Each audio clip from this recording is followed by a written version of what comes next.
आजको संसारमा करोडौं मानिसहरू मानसिक तनाव, चिन्ता र डिप्रेसनसँग सङ्घर्ष गरिरहेका छन्। विश्व स्वास्थ्य सङ्गठनका अनुसार संसारभर करिब 28 करोड भन्दा बढी मानिसहरू डिप्रेसनको शिकार भएका छन्। हरेक वर्ष 7 लाख भन्दा बढी मानिसहरू आत्महत्या गर्दछन्। धेरै मानिसहरू बाँचिरहेका त छन्, तर आफूलाई किन बाँचिरहेको छु भन्ने थाहा छैन। धेरैजनासँग काम छ, पैसा छ, जिम्मेवारी छ, तर जीवनको अर्थ हराएको छ। यदि तपाईँ पनि कहिलेकाहीँ म किन जन्मिएँ, मेरो जीवनको उद्देश्य के हो, म कसरी अर्थपूर्ण, खुसी र सन्तुष्ट जीवन जिउन सक्छु भन्ने सोच्नुहुन्छ?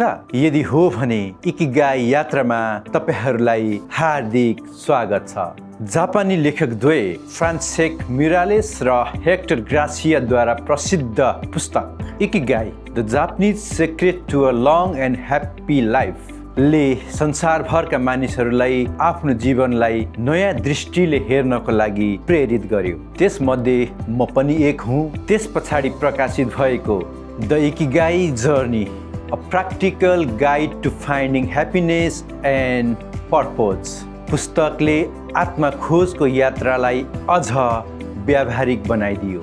यस पुस्तकमा रहेका 35वटा स्टेसनहरूलाई हामी यस च्यानलमा हरेक हप्ता एउटा गर्दै यात्रा गर्नेछौँ। यो केवल हेर्ने च्यानल होइन, यो त एउटा अन्तर्मनको यात्रा हो। त्यसैले प्रत्येक एपिसोडमा हामी माझ आउँदा तपाईँले 2टा कुरा बोक्नुपर्ने हुन्छ, एउटा कापी र कलम। प्रश्नहरू लेख्नुहोस्, आफ्ना उत्तरहरू खोज्नुहोस् र आफ्नो जीवनलाई नयाँ आँखाले हेर्न सिक्नुहोस्। हाम्रो उद्देश्य सरल छ, हरेक व्यक्तिलाई उसको इकिगाई अर्थात् म किन जन्मिएँ भन्ने प्रश्नको उत्तर भेट्टाउन सहयोग गर्नु हो।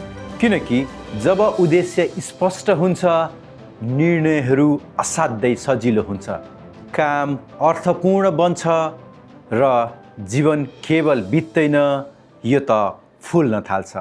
यदि तपाईँ पनि आफ्नो उद्देश्य, खुसी र अर्थपूर्ण जीवनको खोजीमा हुनुहुन्छ भने आज यो यात्रामा सहभागी बन्नुहोस्। म तपाईँको सम्पूर्ण खुसीका घुम्तीहरूको सारथी बन्नेछु। इकिगाई यात्रा, आफूलाई चिन्ने यात्राको सुरुवात।